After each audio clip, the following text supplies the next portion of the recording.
Today's episode of The Sit Down with Scott Dion Brown is brought to you by Jeanette McKenzie, Realtor at Forest Hill Signature, and Beautified by Romina. Enjoy the show. Broadcasting live from Glenmore Record Studios in Toronto, this is The Sit Down with Scott Dion Brown, your Sunday morning talk show with interesting guests, live musical performances, and the most fun you can fit in your coffee cup. Hosted by Scott Dion Brown and Regine Alaina, this is The Sit Down with Scott Dion Brown.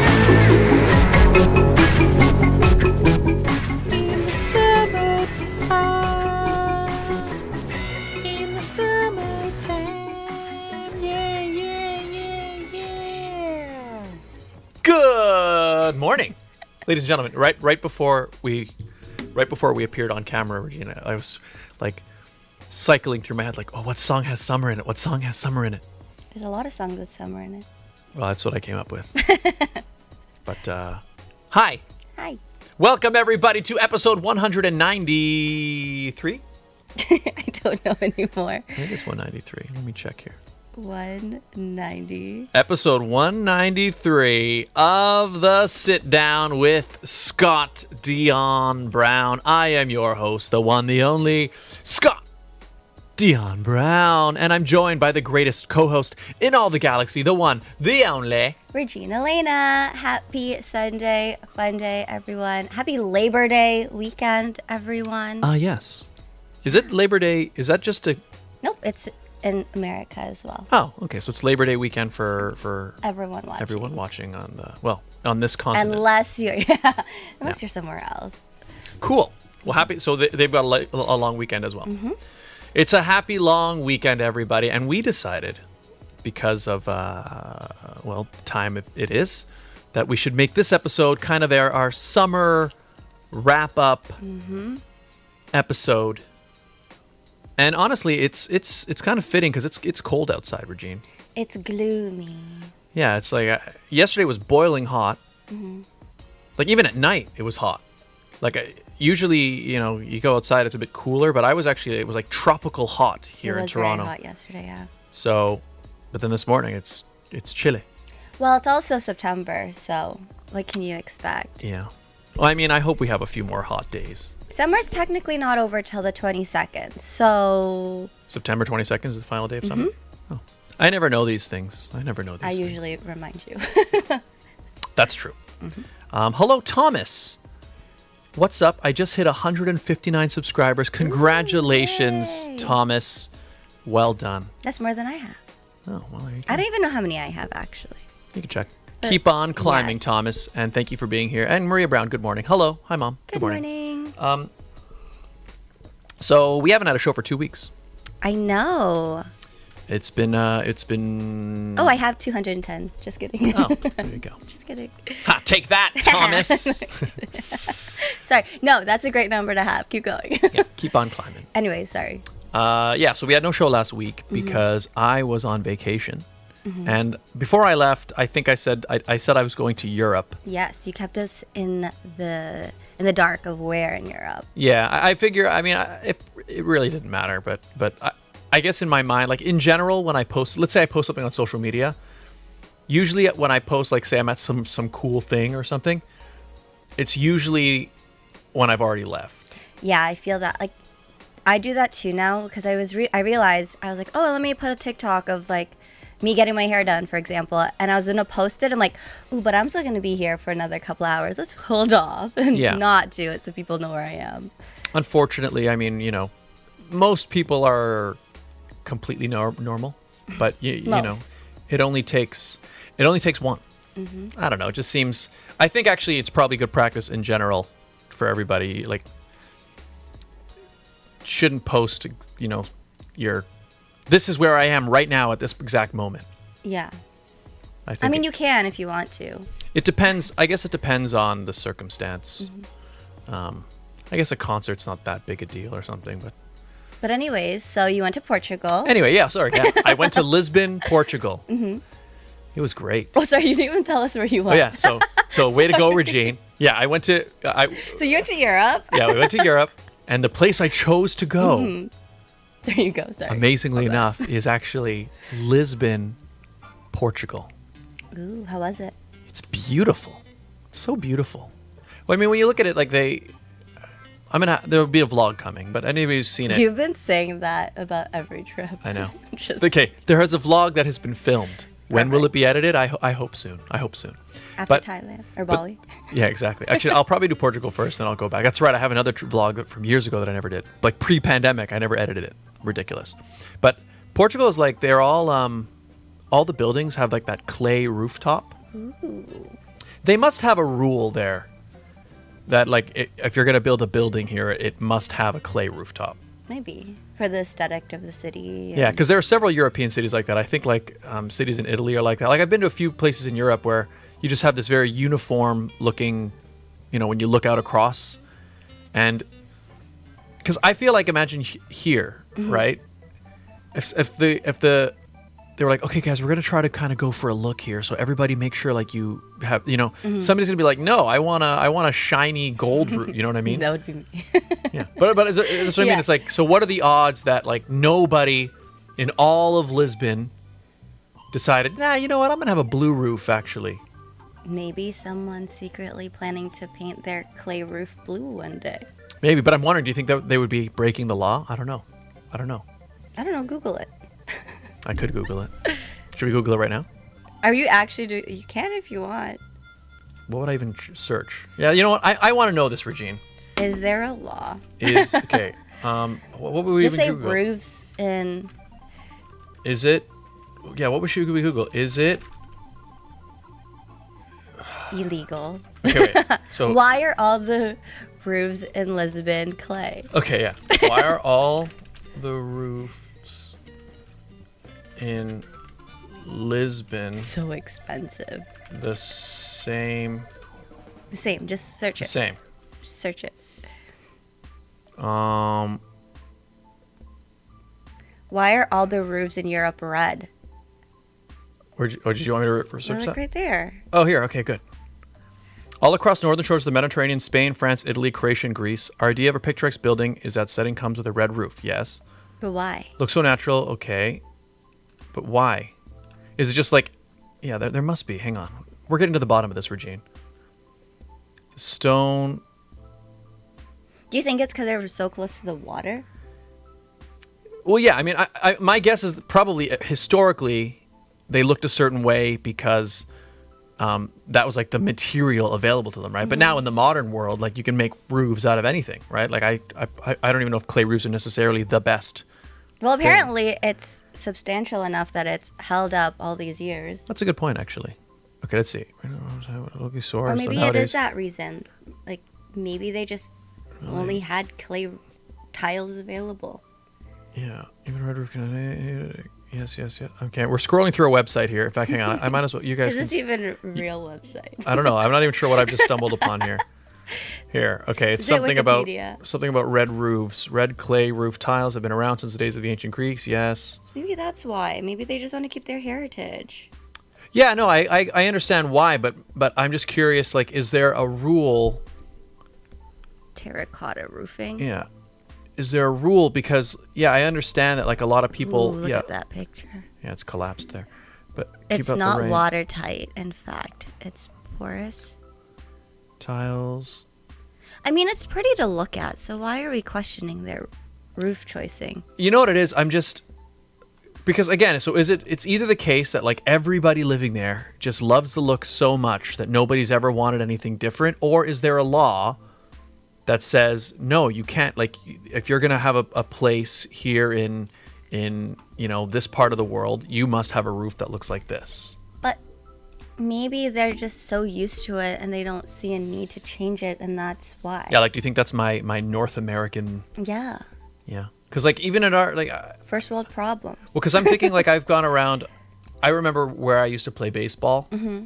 There's like on the corner, there's like these two houses that I think they were bought by like an architect, and they're like all weird looking. They look like weird, all geometric shapes and stuff. It doesn't even look like a house, Mm-hmm. And I'm thinking, there must be like some guy comes along in all of history coming along being like, you know what, I'm gonna make my house look like a big lollipop or something. You know what I mean? Mm-hmm. So why would that? It must happen. Anyway, bottom line, it's How beautiful. is Portugal? It's beautiful. I'm glad whatever the reason, whether they're all just like, no, we're just going to keep it like this, or there's a law saying, no, you must. The more I think of it, it's got to be a law. Because obviously, like... I think you're just overthinking it now, Scott. But I'm imagining, right, if tourism is a huge part of a lot of these cities, and a large draw is, especially people coming from, newer places like in like North America, their government knows that it's in their best interests to maintain a certain look, right? And so there must be historical preservation rules in there. And we'll go with that. In fact, you know what? That's probably what it is. You know how even here now, finally, Toronto, a lot of our buildings are starting to be deemed historical. It's a little too late if you think about it. Yeah, but that's why now they're kind of rushing to try to preserve what's left, because for that exact reason. Because Toronto used to have, like, if you look at old pictures from Toronto from like the 1800s, there's a lot of really beautiful buildings from that era that just completely demolished, especially in like around the 1950s and 60s. They put up a lot of those sort of modern looking things. And now Toronto's trying to play catch up and be like, okay, well, what these ones we have left. Too late. Yeah, but I imagine that these older European cities must have rules in place to keep it what it is. To maintain them. Yeah. Yeah. So it may not even be that I'm building a building, I'm going to put a different roof. It's that there's probably no new buildings in that area because they're not allowed to tear anything down. I mean, I like that. Like, so as we talked about 2 weeks ago, I went to see Joe Coy when he was here in Toronto. And the first thing he said was, Toronto, why do you keep building? And I'm like, that is a great question. Why are we continuously building up? We can't stop. Like, why? What is the addiction of building? Well, a building. Like, I don't get it. And actually, Toronto has the most cranes in North America right now. It's disgusting. It's not pretty to look at. It's a city that's growing. Up. We'll never stop. It's a city Up and that's up and growing up. But anyways, we've been talking about buildings for 13 minutes now. How about you show us some pictures from Portugal, Scott? Oh, I think I only have one set up. Anyway, here's a beautiful one. Check this out. This is me in front of the Belém Tower. No, this is like a clay. This is right on the water. It's like pretty. It's like a tower. Oh my God, you know what it reminds me of? Sorry for cutting you off. Yeah. Have you watched Angry Birds? Yes. You know his home that's right by the water? Oh wait, hang on. Watched Angry Birds or played Angry Birds? Watched the movie. Oh, no, I haven't seen it. Oh, so his home is literally like that. Yeah, that's it. He was in there. The red Angry Bird. Yeah, that's where he lives. He said hello. But no, that was a tower right on the water. I guess we never go on tours or anything when we're there. So like I don't know anything about this tower other than it was like on the map as a tourist thing to go look at. So we went and looked at it. But it's quite pretty. It was right on the water. And also right around there, like see behind me there, that you can see a bit of beach. There was like a ton of jellyfish getting washed up on the water.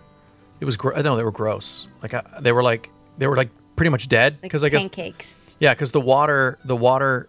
I guess maybe the tide goes up and down, so that super shallow piece of beach, they get trapped right there. Captures them, yeah. And there were just a whole bunch of them, just like it just looks like white clear slime. Ew. And there was like tentacles, and I was like, ew.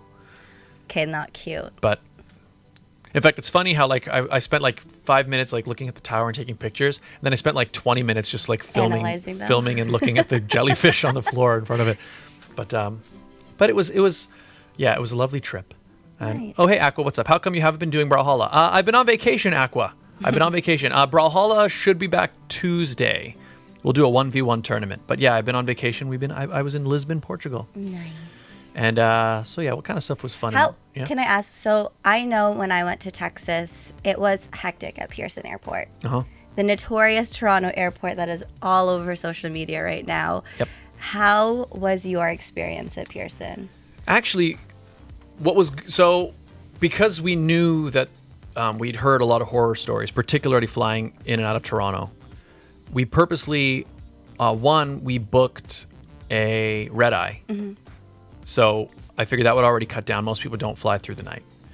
Second, we chose not to check any baggage because we heard that horror stories of people losing their bags. And the third thing we did was we got there really early, like I think 4 hours before. Yep. We got in very quick. Actually, security moved fast. There were a lot of people, but we got in quickly. Oh, wow.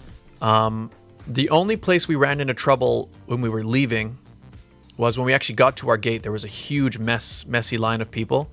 And in Toronto? Yeah.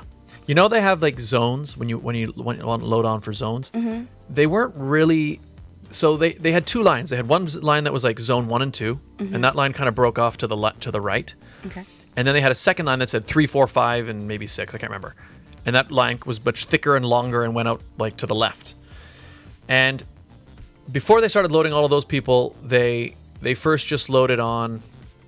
Actually, wait. Am I getting myself confused? Maybe. I'm talking now. No, this wasn't in.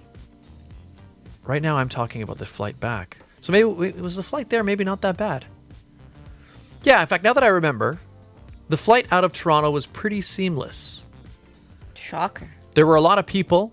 To security, there was like no issue in the security. Yeah, no, line. we got through security really fast. In fact, so fast that we're like, oh great, now we have 3 hours to wait for our flight. Sorry. So we went to the bar and wait. But we knew that was a risk, right? That it could happen. Mm-hmm. And obviously another thing that happens is we're not the only ones who aren't checking bags, because a lot of people are like, I don't want my bags to be lost. So there is kind of like a real push that you want to be one of the first on the plane, because there aren't enough overhead compartments for bags. No. So, but what you do is you find the first one, you just throw it in, and you just keep walking. Yeah, so we got on there pretty quick, and we managed to. That was fine. Did we take off on time? There was something that happened in the beginning. Oh yeah, one thing that did happen when we were waiting is they couldn't find. There was a delay. We didn't take off right away. We took off a little bit late. I can't remember. But actually, the worst part was coming back. We did have some trouble there. So first, we got to the gate. And that's what I was talking about. There was the long line, 1, 2, 3, 4, 5. But even before they started boarding, for starters, they kept announcing, like, can somebody from Air Canada please come to the desk? And I was like, wait, this is still in Portugal? Yes. Ooh. Wait, what airlines? We flew Air Canada. That's your fault. I'm just kidding. That was what was available. But they were like, is somebody can somebody from Air Canada please come? I'm like, so there's nobody from Air Canada here? And then we were trying to figure, like, where's the plane? Because I could see out the window it was like not an Air Canada plane. Like, hey, that's weird. Oh, no. So they didn't start letting people on for like a half hour later than they were supposed to. And then we got to the front of the line and we were about to show the guy like my boarding pass and everything. And he was like, oh, hang on. We need to stop here because we're waiting for the buses. Buses? Yeah. And I was like, oh, what buses? And then he was like, oh, well, because so what had happened was this flight that we were on was originally a one-size plane. But because yesterday they had canceled another flight, they were putting all the people from the flight they canceled onto today's flight, so they were giving us a bigger plane. Mm-hmm. And so we were now so even though we were going here to give them their passes, we were actually going to go down an escalator, walk out, and then get on a bus, and the bus was going to take us to board onto the bigger plane. And actually, in fact, what's funny, coming back here, this is where like I actually yelled at some people. You yelled at people? Yeah. Well, I mean, yelled. I called them stupid people. You. Yeah. But actually, what did they do to make you so angry? Here's what happened. That doesn't seem like you. So I'm at the front of the line, right, waiting to hand my boarding pass. The guy's like, wait. We're gonna sort of let the lines move a little bit, and then you can go. I'm like, okay. So it was probably about 10, 15 minutes, maybe longer. I don't know how long. I just sort of sat on my suitcase, waiting. Then they finally let us in. Okay, great. And then they let us through. Mm-hmm. And there was a couple next to us. This is not the couple that I yelled at. But they get on the escalator in front of us, and we kind of catch up to them. Like, they were a little bit ahead of us. Then we get on. And so we probably got on the escalator when they were about halfway down. Okay. We get on. Now we start going down, and I notice that at the bottom of the escalator, there's like a huge jam up of people.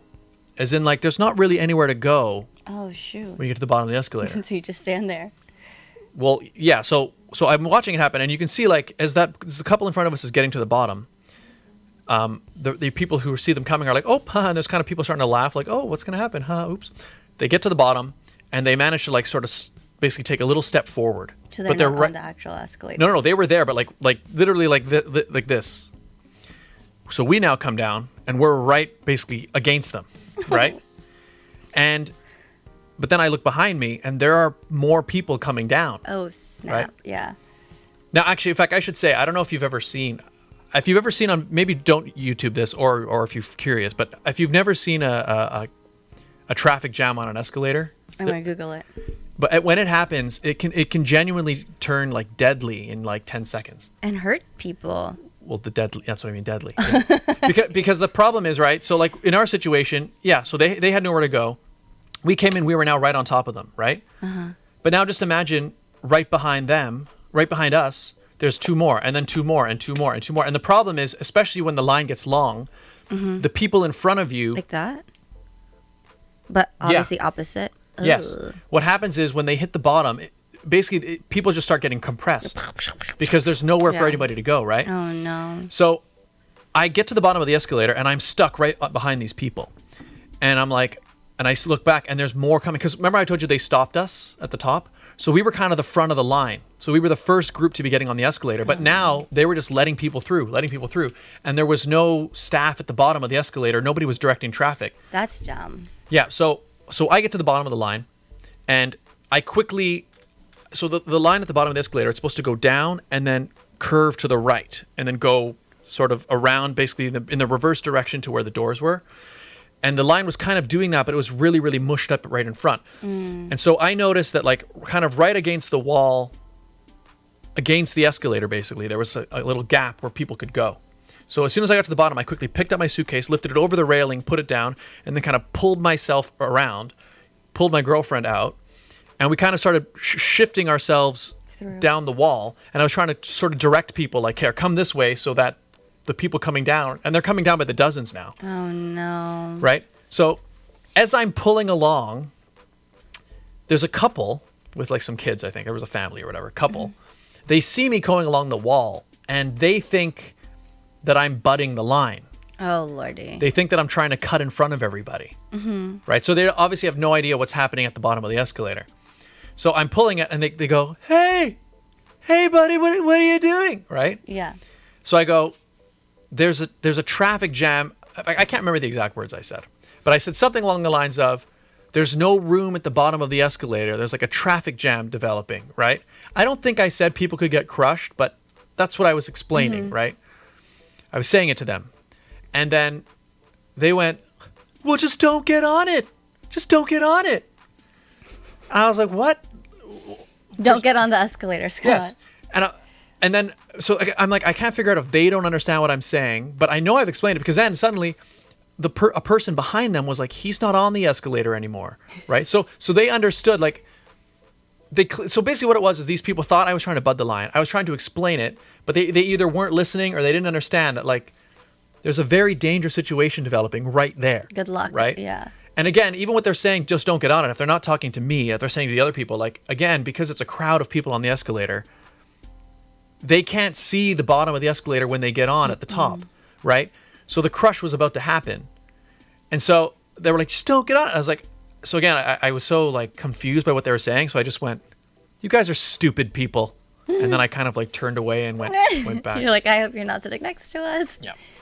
Well, so luckily I wasn't sitting next to them. So I didn't really yell at them so much as like, I've never heard you call anyone stupid in the 4 years that we've been doing this. It was, yeah. I mean, well, because I was, like, again, maybe they're not actually stupid people, Regine. But in the moment. But what they were saying was very stupid. Yeah. Right? Like, it didn't make any sense. And again, I think I guess obviously they weren't looking behind them. So they had no idea what was happening. Mm-hmm. And I'm not actually sure how it got resolved. But by the time I finished dealing with them and looked over, either maybe somebody ran up to the top and said, stop, or people, I'm not sure what happened, but nobody got injured. Oh, thank goodness. But it was scary, because even when we got on the escalator when we got on the plane afterwards, I could hear people all talking about, like, just amongst each other, like, oh yeah, you see that scary moment at the bottom, we got to the escalator and there was nowhere to go, and it was very tense moment. Yikes. Air Canada. Yeah. And it was just, I don't know. Anyway, it was just amazing to have those people, like, they were so oblivious to what was happening. But at least no one got hurt. You made the flight. You made it home. Yes. So yeah. So the flight was super. That flight was super delayed. So by the time once we got to the bottom of the escalator, we waited for like a long time. I think there was only like one bus bringing people at a time. So it was like God. one bus brings you over, then goes and picks up more people. Blah blah blah. Right. Get on the bus. We managed to get our stuff in the overhead bin, which is good. And that's funny is like you said. So I didn't sit next to those people. But we did make eye contact a couple times on the bus. And then what was one point when we got off the bus, I noticed that like I saw the woman, but she was in front of me. And there was a split second in my head was like, should I like run up and get in front of her? Just because it'd be funny. Butt of the line. But I didn't. But I thought I laughed to myself. But just naturally as the traffic was flowing, I was in front of the husband and all of her kids. So I kind of had cut in front of them in line a little bit. They're just slower than you. That's all. That's right. But yeah. At least you had a good time. That's what matters. Yes. Oh yeah, and then when we got back, also we had to sit on the tarmac for like I'm not sure 40 minutes or something, because apparently the customs line was so overwhelmed that they wanted people to stay on the plane. That's insane. Yeah. See, like for me, when I went to Texas, it was going to Texas leaving Toronto was more of a headache than coming back. Like when we got back, we landed, went through everything, got our luggages right away, and we're gone within like 30 minutes. Did you check bags? I did. Oh, but it was all fine. That's good. And coming home was... Oh, no, sorry. Going was worse. Going there was worse because we left... Silly of us. We left the same weekend that Caravana ended, so the airport was hectic. And our flight was at 6:30, so we're like, oh, well, if we're there 4 hours early, we should be fine. No, because security doesn't open until 4 o'clock. So everyone there that's early is trying to get everything. Yeah. They try to be early, but then you're all stuck at the same spot until because there's 4 nowhere o'clock. for any of them to go, yeah. And then it's like a mad dash into security, and then that's when people are late. I see.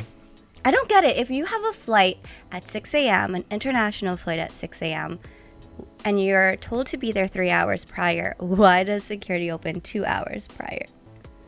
It's not that well planned, I guess. No, it's not. But I'm glad that you guys had a good time. There was no issues. It was a great trip. I mean, that's the thing. Like, even when we got back by the end, when we were just waiting on the thing, because they said, okay, everybody, we're not letting anybody else off the plane right now. The only people who can get off first when we park are people who are disabled and people who have a connecting flight. Everybody else, we're not letting anybody else off. But I don't know if people didn't hear that, or so like as soon as the plane parked, everybody starts jumping up and starts clearing, like, you know, getting into the aisles. And me and my girlfriend just sat there. There's no point of rushing. Yeah. And then we went on the little screens and they had Bejeweled. So we were just sitting there. We played Bejeweled for like half an hour on the plane. So it was fine. I mean, by the time we were home, you know, I'm like, we're not in a rush now. We're just, you know, so. You guys didn't check anything in, so you were good. Yeah, it was good. It was a fantastic trip. It really was. Yeah, other than those stupid people. Those stupid people. They were acting stupidly. Okay. Those they were silly people. You know. I don't know. You know what's funny? It just made me think of. Did you watch Titanic? The movie Titanic.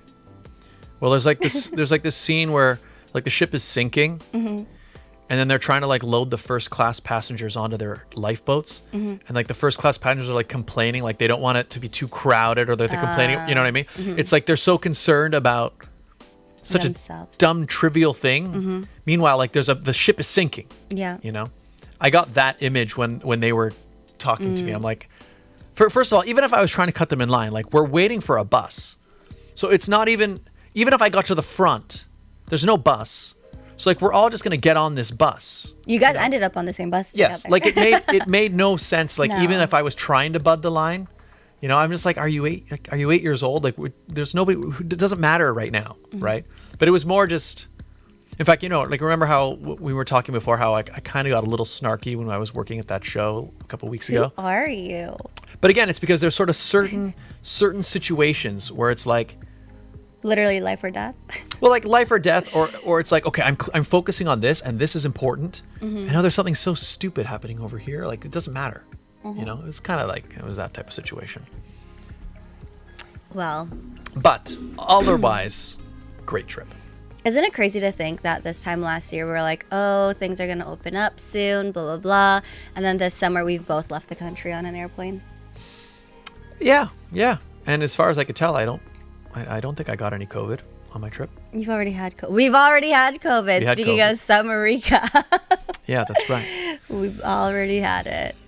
But actually, you know what's interesting with that is, so obviously before my trip, like I didn't want to get sick, right? And the week, let me think. So the way it worked out is I was going to perform live the Saturday night and then fly away on Sunday, right? The weekend before that, I went to dinner. In fact, did I talk about this on the show already? I can't remember. Okay, I went to dinner for a birthday party, and 2 days later, I got a message from the person who was there, being like, "Oh, just so you know, somebody at the dinner tested positive." The person right next to you. Yeah. Well, no. So that was one person, and then somebody who I was sitting next to talking to most of the night also tested positive. And I'm like, oh shoot, because like I've got the show on Saturday, and then I'm supposed to fly away, so I was all nervous. But I never felt sick. And then I waited about 2-3 days. So I waited till about midweek because I knew from last time when I actually got it that like if I have it, it usually takes a few days for it to really fully set in. And I did a test and I was negative. So I guess that means that like it seems you are immune, Scott. Yeah, You're welcome. Yeah, exactly. Because it seems unlikely that like I was not exposed if the guy sitting next to me was exposed, right? Exactly. But the fact that he got it and I didn't means that it was my immunity. So yes, you're right. Thank you. You're welcome. No, it's funny because I say that to everyone. So everyone's like, "Oh, how was your wedding?" I'm like, "Oh, we gave everyone the best takeaway from our Special wedding. goodie bag." COVID. Oh my God. Yep. So anyway, it worked out because then we You had COVID 2 months ago today. Oh, really? Was it exactly that? Yeah. I guess it was. 2 days after the wedding. There you go. Little COVID anniversary. Yay. COVID anniversary. Let's do the ads. Let's do the ads, and then we've got more to talk about, actually. But ladies and gentlemen, today's episode of The Sit Down, this summer wrap-up episode. Or the Portugal wrap-up. We got more to talk about after. Yes. But is brought to you by some very important people. They are, of course, our advertisers. They make this show possible. People, starting with the Toronto real estate market is growing and changing every day. In these challenging times, you need someone in your corner. Jeanette McKenzie, Realtor at Forest Hill Signature, is committed to looking out for you. She'll go the extra mile to ensure you have all the information you need to make a decision you can feel confident about. Purchasing a home is one of the biggest financial investments you'll make in life. Don't leave it to chance. Call Jeanette McKenzie at Forest Hill Signature. She's my realtor, and she could be yours. Call today at 416-523-0408 or email at jmckenziehomes@gmail.com. Beautified by Romina. Internationally trained hair and makeup artist. She is the makeup artist of The Sit Down. Yes. She does everything from date night, baby showers, pageants, weddings. Reach out to her. Beautified by Romina. Instagram and on Facebook. She is fantastic. Yes. Official makeup artist of The Sit Down. She's done my makeup. She's done mine. And she does a great job. Clearly, that's me in the picture. There you go. There you go. If you would like to advertise on the show, it's very easy, right, Regine? It's simple. All you guys have to do is email us at radioshowad. That's radioshowad@gmail.com. That's right. We do the show live every week, people. And what does that mean? Well, we also do the ads live week to week. It means you can personalize those ads week to week. Do you have an event, a sale, something happening at a particular time, a particular place? You let us know. We let your potential client base know in real time. It's a great way to build a brand new relationship with a brand new audience. Get in touch. Radio Show AD. Radio Show ad at gmail.com. Man, we're back. Hello, people. Welcome to episode 193, our summer wrap-up episode of The Sit Down. We've been talking about my Portugal trip, how I called some people stupid on the flight. Thomas says, Scott, did you know a YouTuber named Scar Kingdom makes his own version of the Lion Guard as his own season 4 of the actual show? It's awesome. I did not know that, but that's cool. So he like animates it himself and everything? That's impressive. Animation takes a lot of work. Mm-hmm. But that's cool, Thomas. What else do we want to talk about? So we talked about Portugal. So while you were gone, Yes. I went to the Toronto Cider Festival. Yeah, that's right. So we went to that before. Mm-hmm. And I wanted to go again this year, but it happened to be when I was away. Mm-hmm. How was the Toronto Cider Fest? It was fun. It was, first off, shout outs to Ijaz Jamal for graciously giving us amazing tickets, not just last year, but this year as well. Mm-hmm. So we went, excuse me, Friday night, which was the 90s dance party night. Okay. Yes. And so it was awesome. So how they did it this year, so it was at the waterfront. So it was right by... Is it a different location? Yeah. Oh. So they change it every year. So it was right next to Ontario Place, which I wish it wasn't, just because it was across the street from the Yes. CNE, Yeah, and yeah. there was a concert happening at Molson Amp. So it wasn't great logistically, but everything else was fun. So they had it where there was like the main stage, like they had the year we went, and then there was another campfire stage set up. So there was more like acoustic music on one side, and then, but I felt bad because I feel like the DJ and the live band took over the others. So it was something like, even if you were over by the campfire stage, you couldn't couldn't really, you couldn't really hear it. Okay, yeah, that sucks. But what I liked was they did have the campfire going on first. Like, they had their performances going on first. What I do feel bad, though, is there was a busker there, and no one realized he was there. Because you couldn't even hear him. You couldn't hear him. You didn't really see him because people are obviously there for 90s night and for the alcohol or the cider, right? So...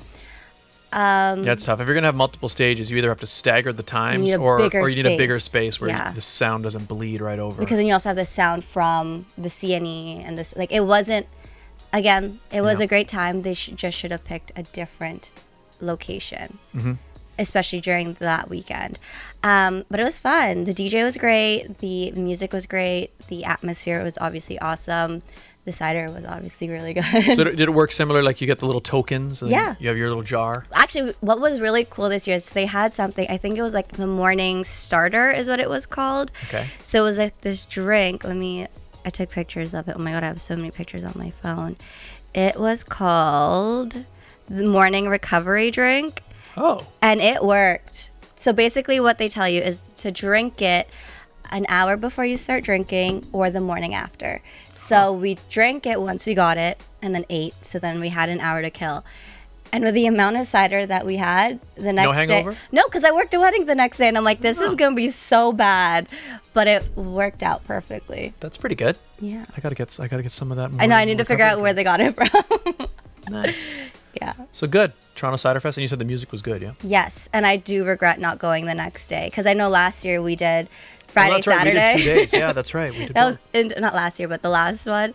Yeah, we went 2 days in a row. I do, if you had to pick between country versus 90s, I like country more. I feel like you could have more fun dressing the part for country night. And also, was like country night was that live band? When we went to when we went. Oh yeah, it was a live band. Yeah.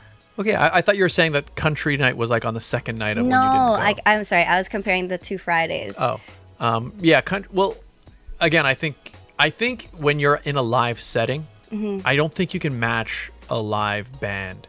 I mean, I know that a DJ is good in that they'll play popular songs, but I think there's something about when the musicians are actually playing it live, because like they'll almost be affected by the audience too.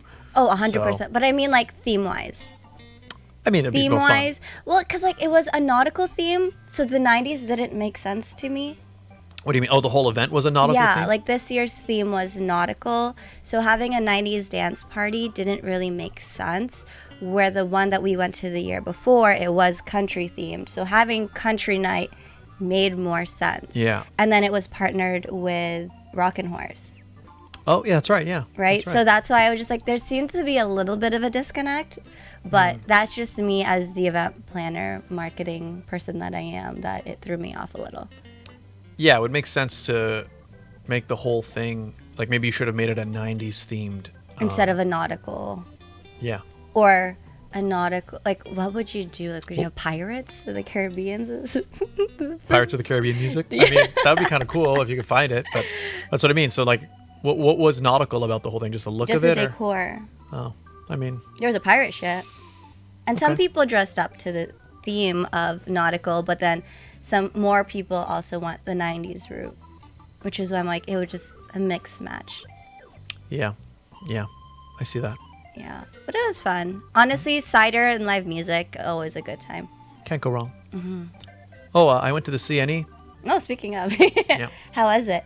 It was great. I mean, you know what I love about the CNE? The thing I love about the CNE is that it's always the same. Everything but the food. Yeah, well, here's the thing. It changes. There are things that change, right? But what I like is that the food building is always where it is. And it Pavilions looks... are always where it is. And it also Yeah. kind of looks the same. Like, I've been going to the CNE my entire life.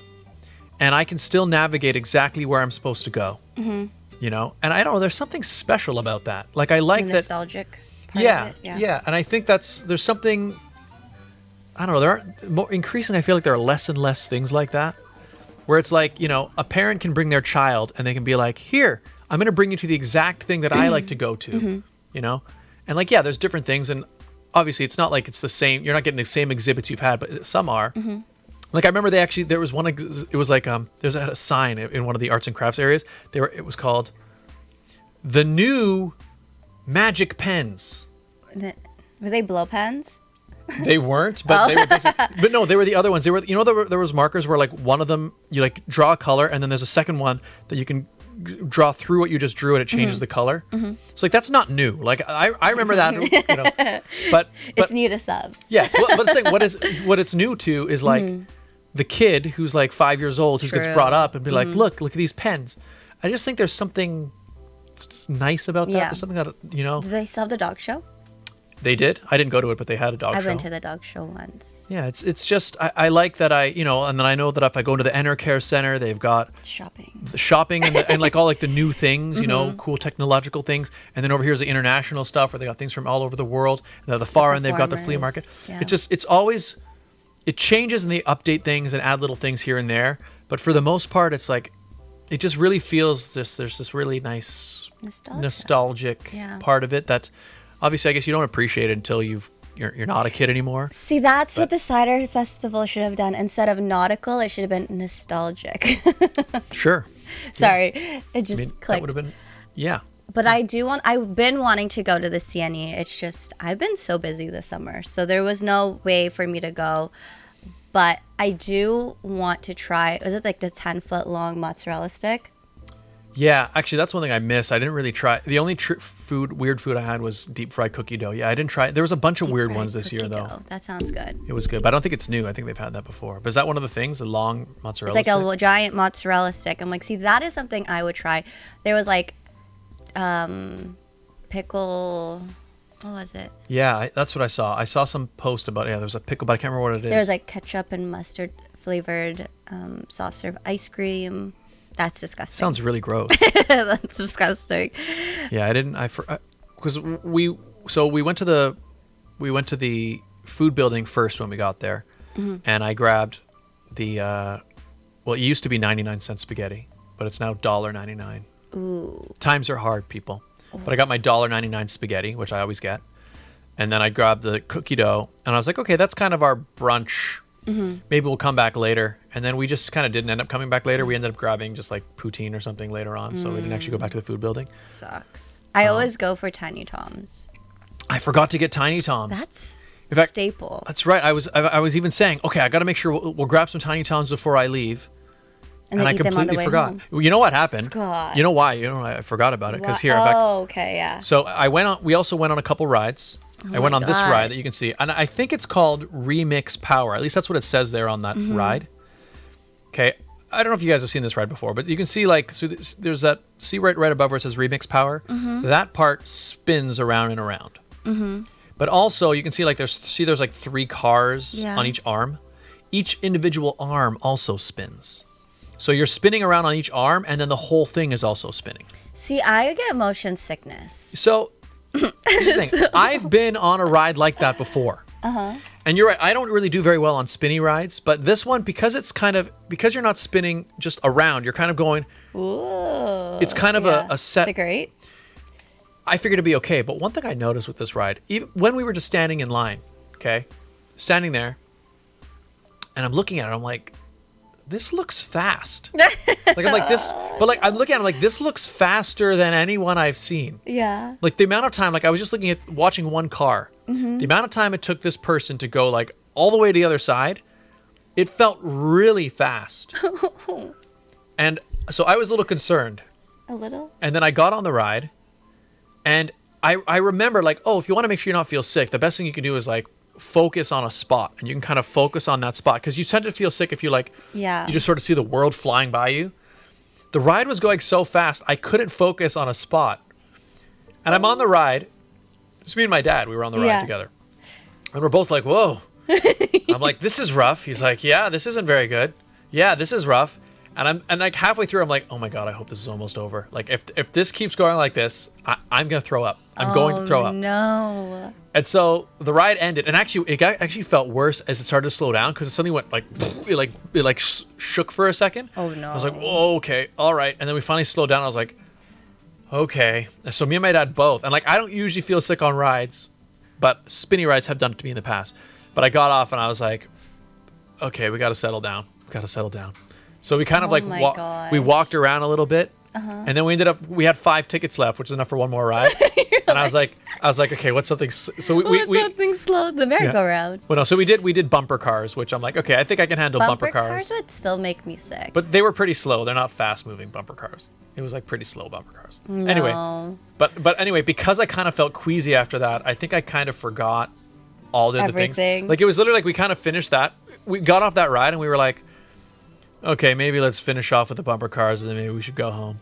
And you didn't get Tiny Tom donuts. I didn't get Tiny Toms. See, I go to the C&E for the food, the shopping, the pavilions. I don't know. There's something about rides that you can dismantle that I don't feel safe about. Oh, you mean like they could literally fly apart? Yeah, I mean that's like going to Wonderland, for example.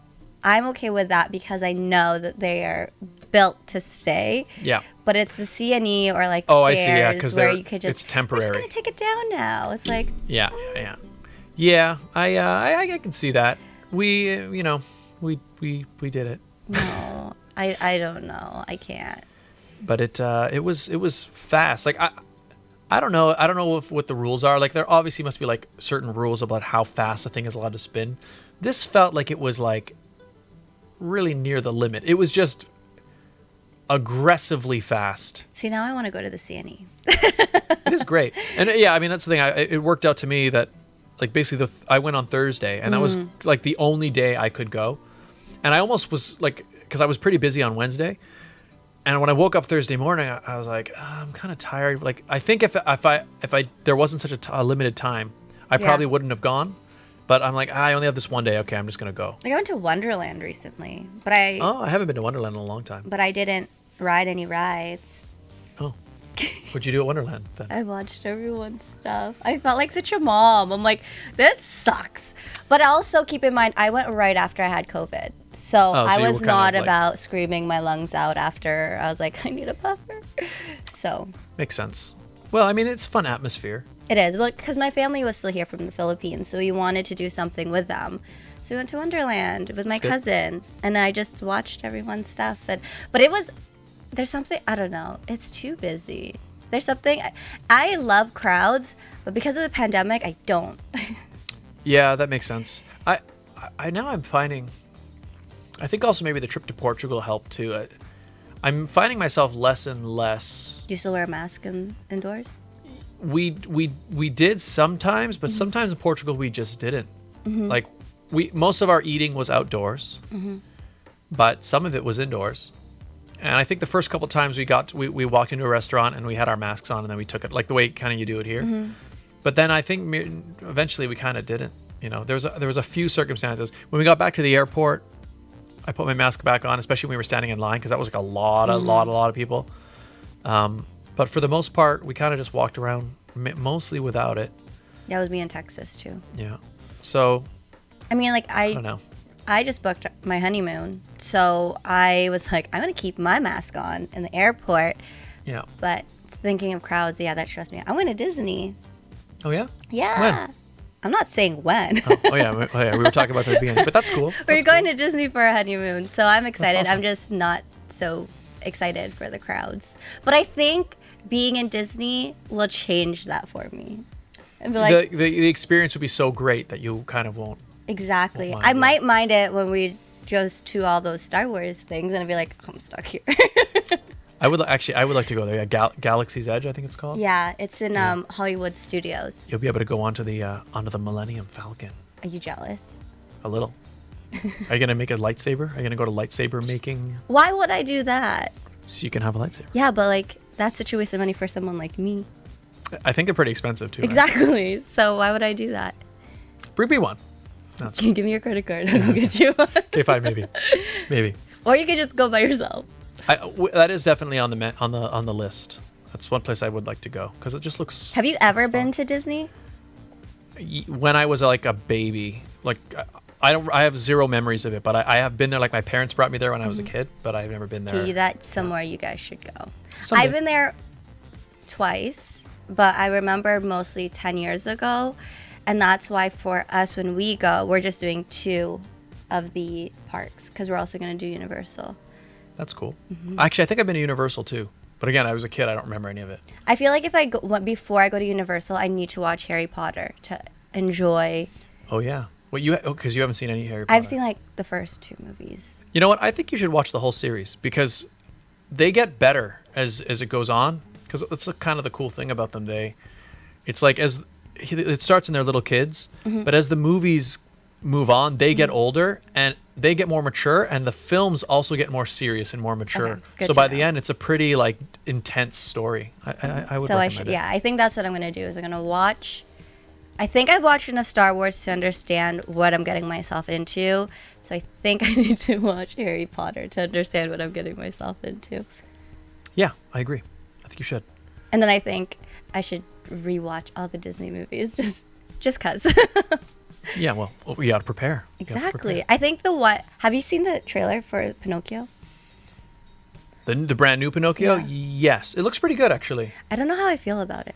Well, it's nothing like the... No. Yeah. Jiminy Cricket is not as cute. He looks more like an actual... I know, I don't like it. Yeah. It's, I'm intrigued. We'll have to see. I mean, again, I'm very... I know. With the Disney live-action remakes, they make me very, very like... Okay, well, I'll watch it, but let's see. I'm not gonna, In fact, speaking of TV, should we talk about some new shows that just came out? Yeah. So you've watched She-Hulk. Mm-hmm. And also what's come out, you haven't watched it, but Rings of Power came out, the new Lord of the Rings show. And so did House of the Dragon, the new Game of Thrones show. What I also don't watch. Yeah. Drag Race Philippines has come out. Good? Have you watched it? Every episode, Regine. No, I haven't watched it. Exactly. But okay, so tell me let's get your thoughts on She-Hulk. I think it's intriguing. It's interesting. It'll be more interesting to see how the show develops. Mm-hmm. That's all I gotta say. I've watched. So I think there's 3 episodes out now. I've only watched the first 2. Yeah. Okay. Same thing for House of the Dragon and Rings of Power. I've watched the first 2 episodes. She-Hulk. I don't hate it. Wait, did you finish Miss Marvel? Yes. Because we never talked about that. But anyways, continue. Sorry. I'll just quickly say I didn't really like Ms. Marvel. Me neither. Okay, I thought- continue. I just thought, you know what? Honestly, it was so. Childish. But I don't even. Teeny. It was very teeny bopper. Yeah, it was, but that's not what I didn't like it. Like I can enjoy stuff made for kids. That's not a problem for me. It was messy. I feel like it was sloppily made. Sloppily. Yeah, shoddily made. It was just like it was. Anyways, we're not talking about it, but I was not a fan. Ms. Marvel. Yeah. She-Hulk. Oh, sorry. Oh yeah, sorry. Yeah, She-Hulk. Yeah, She-Hulk is just my problem with it is it's just kind of it's fine. Like, okay, am I gonna watch the whole series? I mean, I plan to watch the next episode at least, and in general, I like the Marvel Cinematic Universe, and I like being caught up with it. It's not my favorite thing, but I enjoy it. So it would have to be really awful for me to not watch it. My worry though is it's just okay. You know, it doesn't. But it's only episode 2. Yeah. So yeah, we talked about this picture, right? But my concern is like, and maybe this is just the reality of how things are, because they know. I guess with traditional TV, right? You had to make your first episode good. Because pilot, because people didn't like it. They're maybe they won't get picked up, for example, by the network, right? Or people just won't tune in. Mm-hmm. Whereas with streaming shows, maybe they don't feel that pressure to make they don't have to grab you in that first episode, because they figure, well, we're not going to get canceled. We're we're not going to cancel ourselves, so they can just throw this thing out there. And I think that's why maybe a lot of these newer shows, like, they're not really structured as shows as much as they're just long movies. And so you think, well, this first episode would, it doesn't really stand up on its own, but it's just the first beginning. But the thing is that part of me, I don't like that. So anyway, this show, it's fine. I mean, I think the main actress is Tatiana Maslany. Is that her name? Mm-hmm. She's really good, right? Mm-hmm. I never watched Orphan Black, but I know she got amazing reviews for it, and I've seen her in other things. She's a great actress. So I don't, she's fine. She's a really pretty She-Hulk. She's a really pretty She-Hulk. The computer animation's a bit weird sometimes, the way she moves. Yeah. But it wasn't. I didn't find it overly distracting. But my issue is I'm kind of just when the episode ends, I don't find myself being like, okay, we got to start the next one. You know what I mean? Yeah. I'm kind of just. In fact, if I remember right, I watched the first episode, and then I turned it off. And then I watched the next episode the next day when I was like eating lunch or something. So whereas other shows, I just on the seat, or on the edge of your seat. Yeah. Like ideally, you want each episode to be, oh man, it's so late. Okay, maybe we'll just start this one. Yeah, I'm not gonna watch the whole thing. I'm just gonna start it, and then you watch it, and then you know what I mean. But this does not have that for me. So I mean, again, there's no cliffhangers. Yeah. Yet. Yeah, so we'll see. I mean, the other thing is, because these shows, they've been sort of trying different things with them. Mm-hmm. So like, whereas with all the other Marvel movies, the superhero movies, you kind of understood what kind of movie it was. This is an action movie with fighting and stuff. Whereas with the shows, it's slower to start. And also, the different shows have different themes, right? So like, is this show gonna be a superhero fighting show, or is this, is it more of like a comedy legal thing? Because it's like she's a lawyer.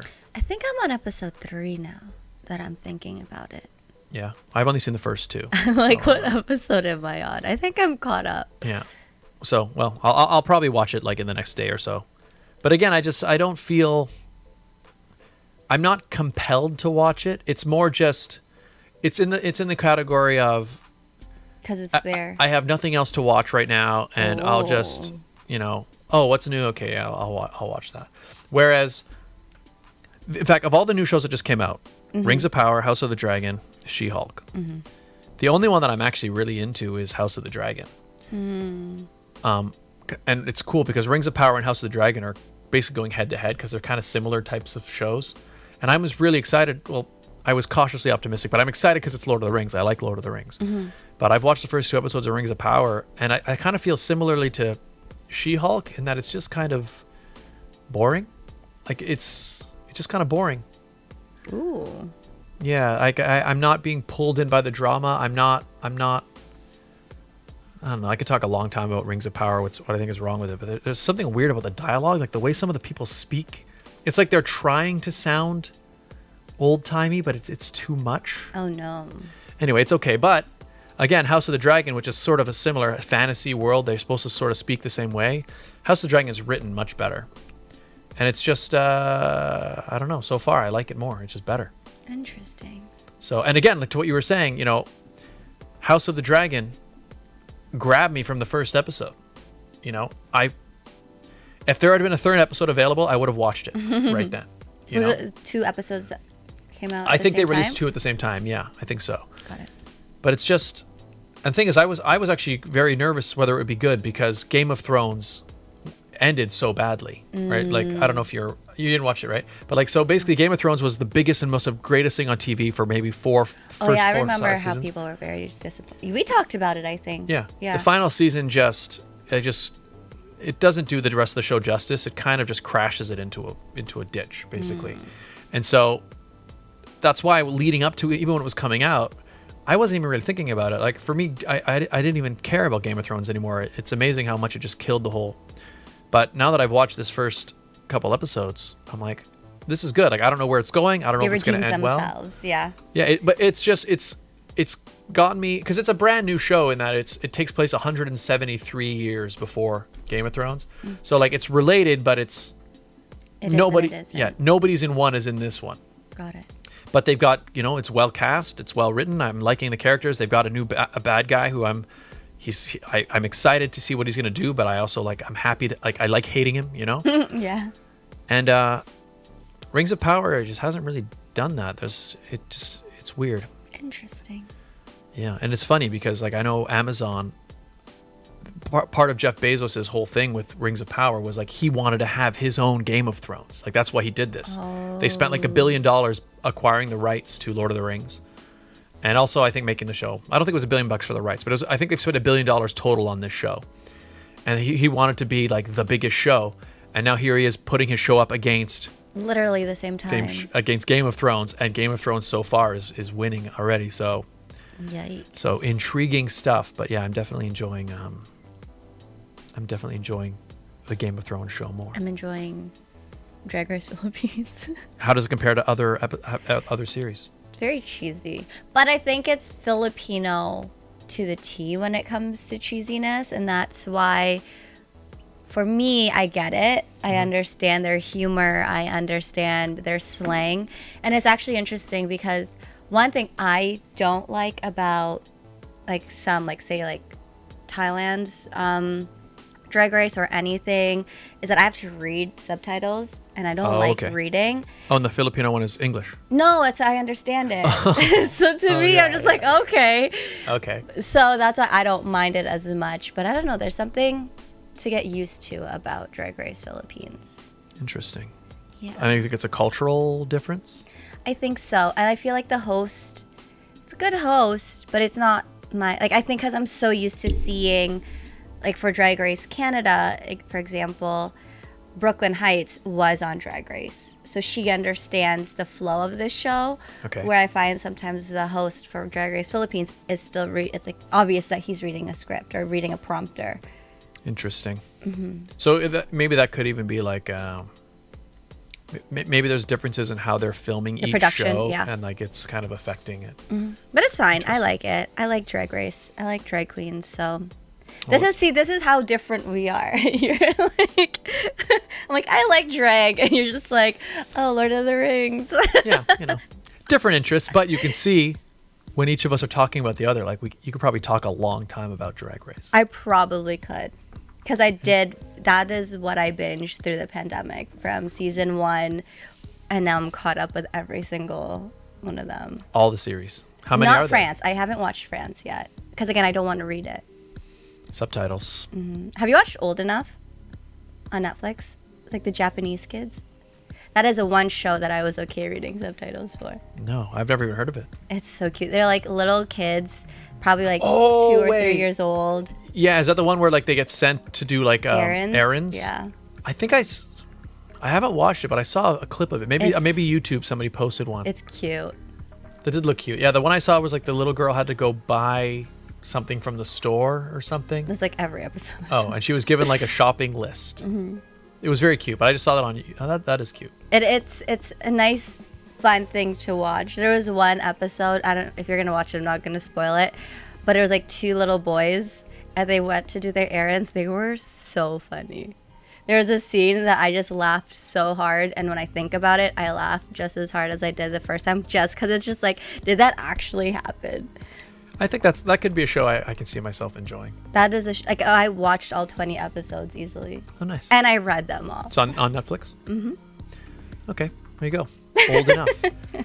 Did you ever watch 24? No. Speaking of shows that grab you right from the beginning, 24 is a good show because that's the one that's in real time. It's like 20. There's 24 episodes, but like episode 1 starts from midnight. It goes to 1 a.m. Oh, and one 1 of a.m. those things. But it's like an action series. That's why I didn't watch it. Yeah, I'm just into it because we're actually watching it right now because I never finished. There's a new season came out that doesn't have It was 25. No, they call it actually 24 Legacy. But so the big thing about 24 was it was starring Kiefer Sutherland. He was Jack Bauer. He's like a super awesome action guy, but he wasn't in this new series. And I remember when it came out, I guess like 10 years ago. Or I don't even know when it came out. When it came out, I was like, oh, it doesn't have Jack Bauer. I'm not going to watch it. But now that I'm actually watching it, I'm about halfway through, and I'm like, it's pretty good. It's pretty good.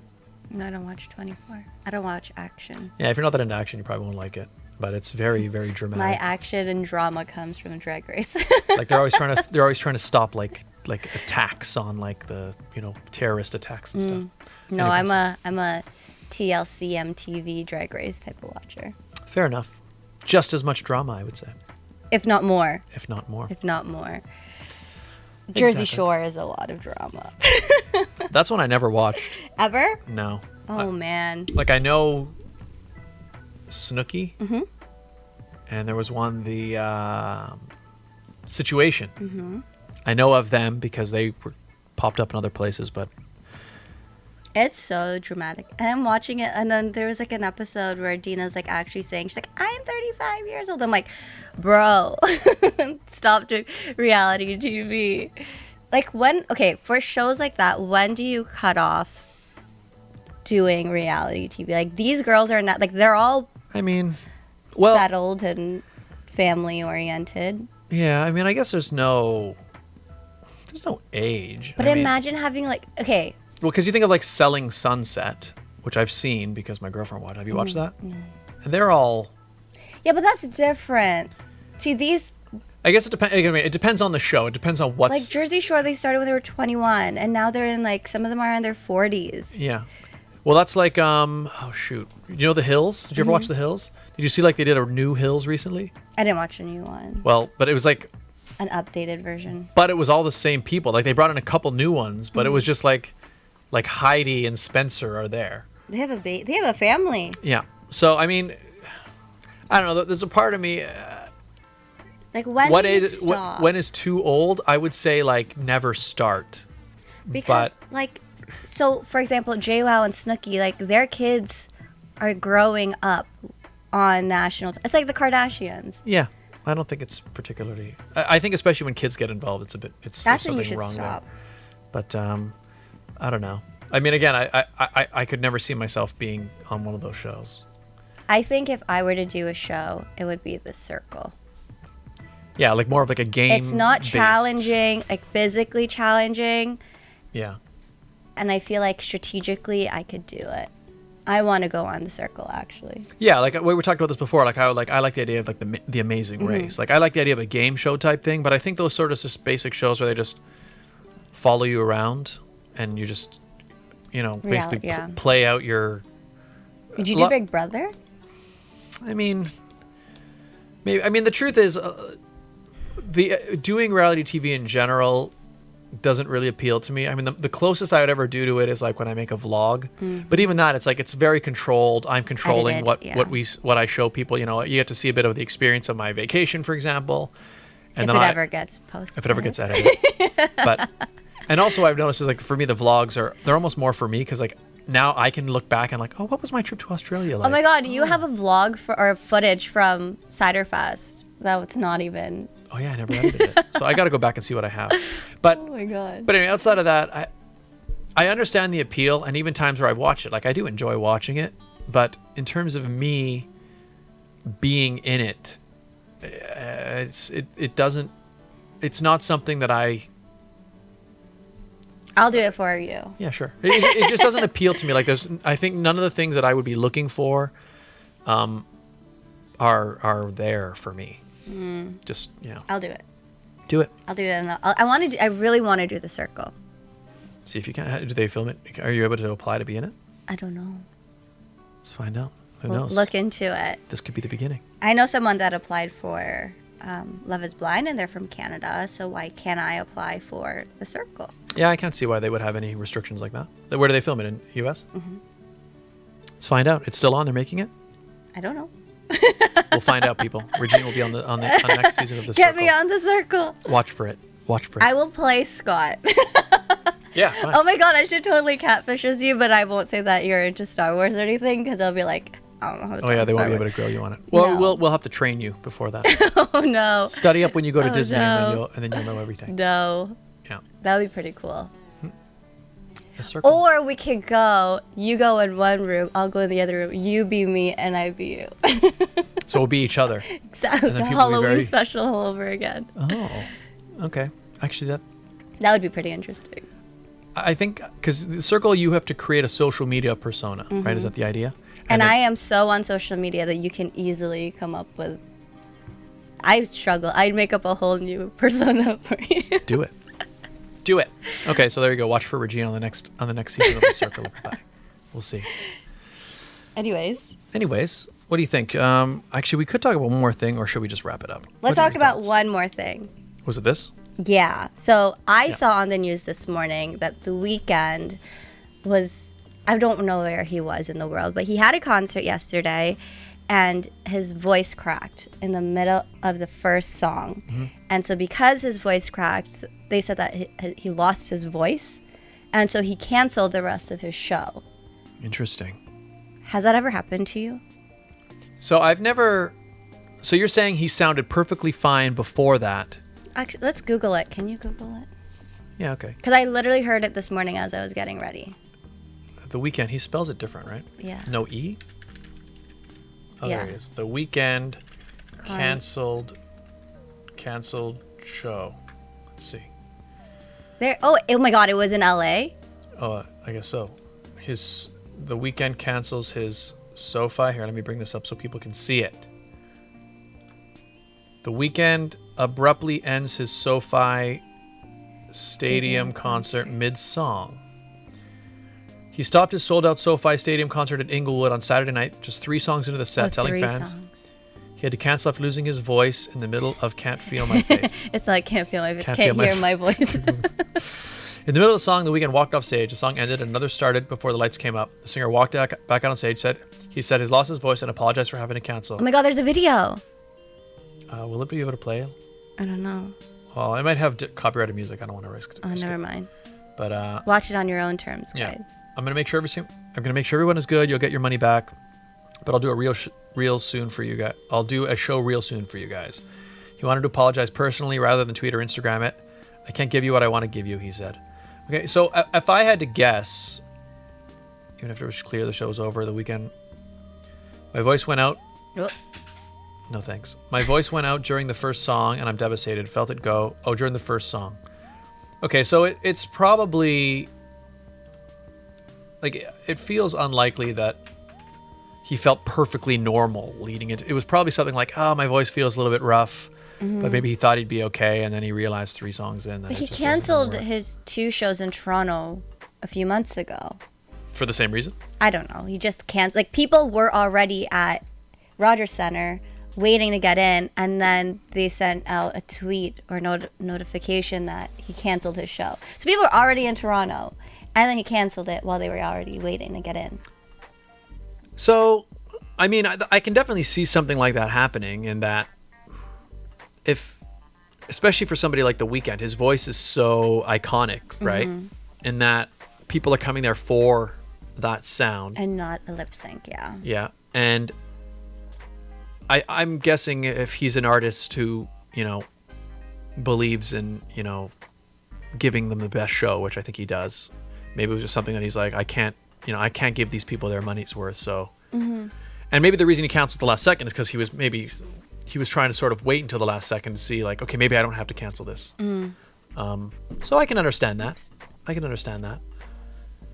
don't know. I mean, I guess maybe he's been having some problems. Just, it could be fatigue. It could be training. It could be a whole bunch of things. I mean, I've lost my voice a few times. Yeah. I've told you this. I had bronchitis, and the doctor said, "Don't talk, or you're gonna ruin your damage your vocal cords." And who doesn't shut up? Me. There you go. Damage my vocal cords. Yeah. Well, I know even even when I had COVID, like, I didn't. Anytime you get sick, your voice always sounds awful, right? And I even noticed after I had recovered, or at least wasn't symptomatic anymore, I knew because I had shows coming up. Mm-hmm. I found there was a bit of a period where I kind of had to build it up again, get it comfortable. So I can see that. Have you ever sang and lost your voice? Like, how does that even happen? So I've never had it where I've started a show and like, oh no, it's not gonna happen. I have performed once with a lost voice. It was quite a few years ago, but it's actually funny because I knew my voice was pretty much gone. I think just because sometimes you just lose your voice. Like even if you're not sick, sometimes you just lose your voice. Maybe you went to a concert or something. I can't remember what circumstances were here, but I'd lost my voice. But we were booked to play the upstairs at some, I think it was a comedy show, and then we had to perform upstairs afterwards. And I remember you laughed so hard you lost your voice. Could be, but it wasn't even like, because it was gone like even when we were rehearsing beforehand. Like I knew. Oh, okay. But I didn't want to cancel because we were booked to play, and I didn't, But I see what's funny is we performed, and I was not good at all. Like I was just like, ah, yeah, I was basically just sort of shouting my way through the words, but it was the worst thing I've ever done.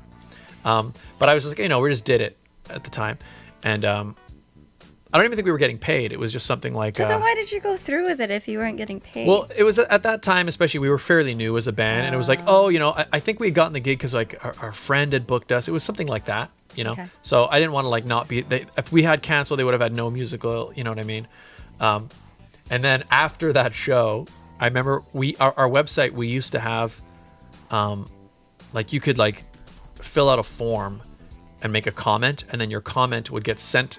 It didn't go automatically to the site. It would get basically sent to us, and then we would just copy and paste it. Oh, okay. But there was one that like the message got sent to us, and it was like, you guys won't post this, but I think you guys as a band know that your singer is not cutting it.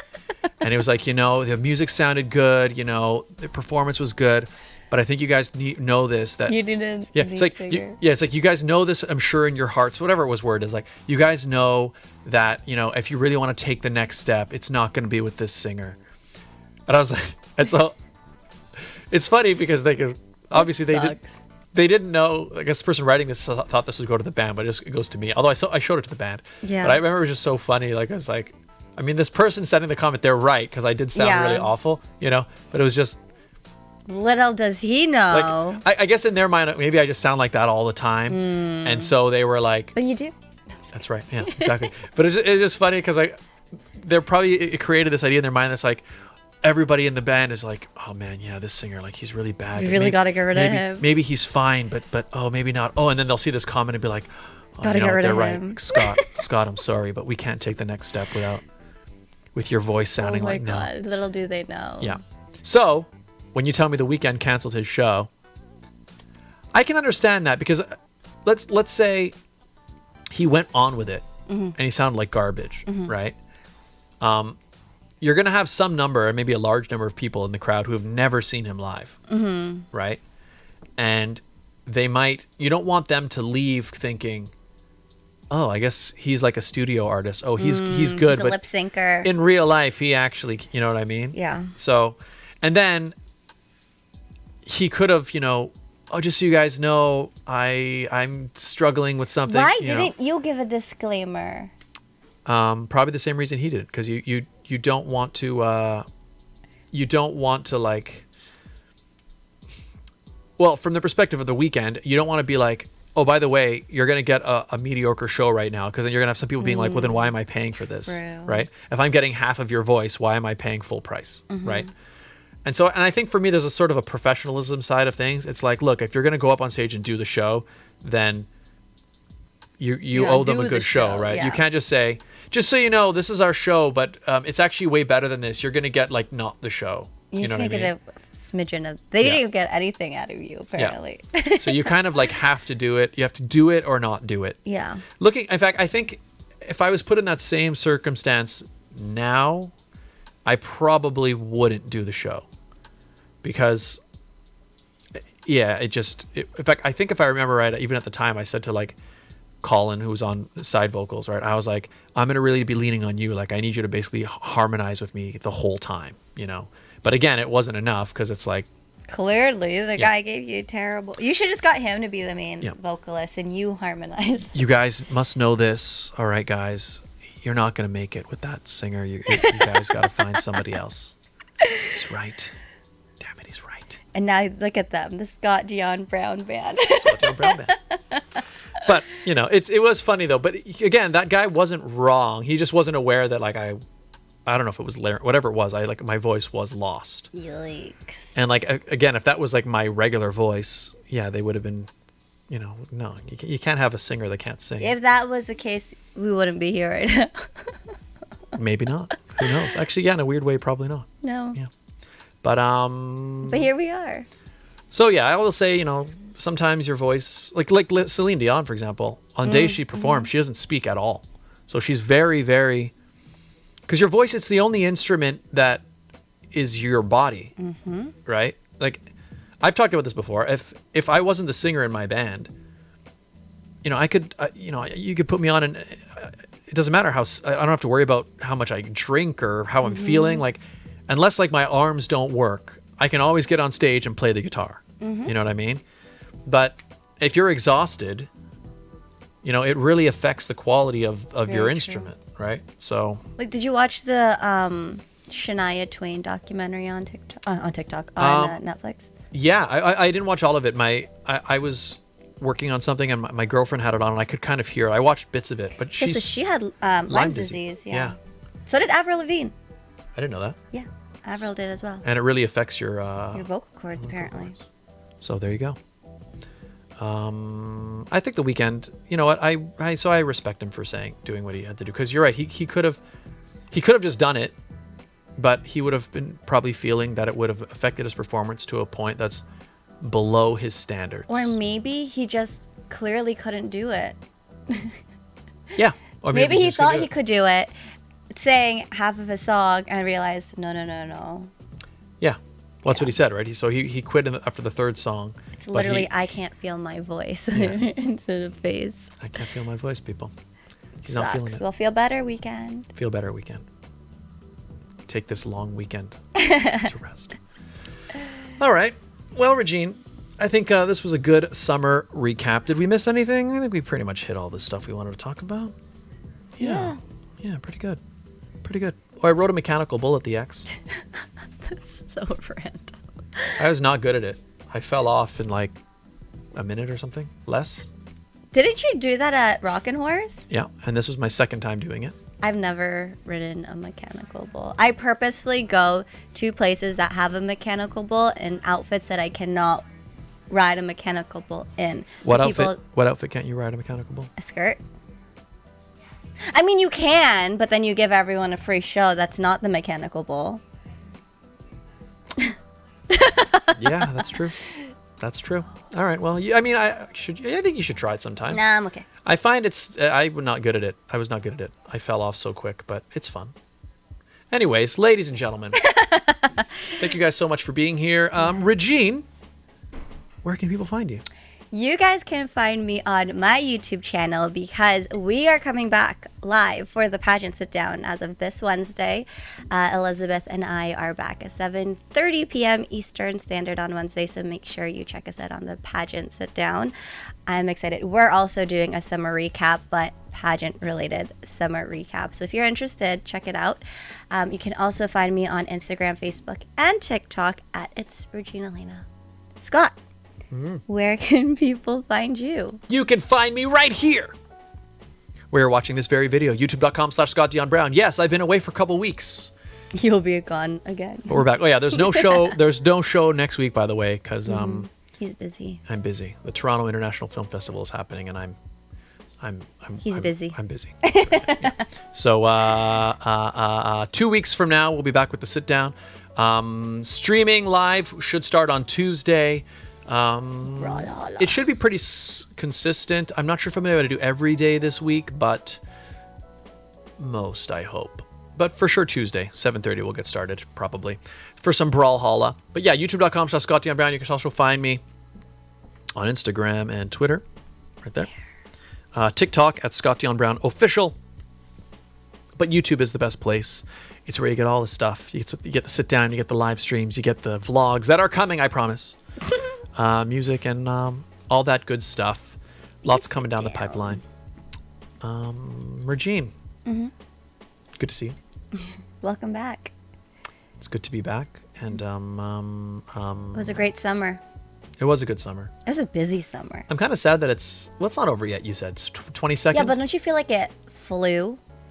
Yeah, I feel like the whole year has flown by. It's crazy. It's September. It's September 4th. Okay, if you think about it, we had COVID 2 months ago. How fast did that 2 months fly? Yeah, that's weird. Yeah, it Crazy, feels like it right? just happened. I know. So, that's how it is. That's life, people. I was in Texas a month ago. Yeah. Yeah, it's weird. Welcome to September. Yeah. All right, everybody. Guys, thank you so much for being here. Please stay safe. Hit that like button. Hit that subscribe button. Follow Regine. Follow me. And we will see you all in 2 weeks. Bye.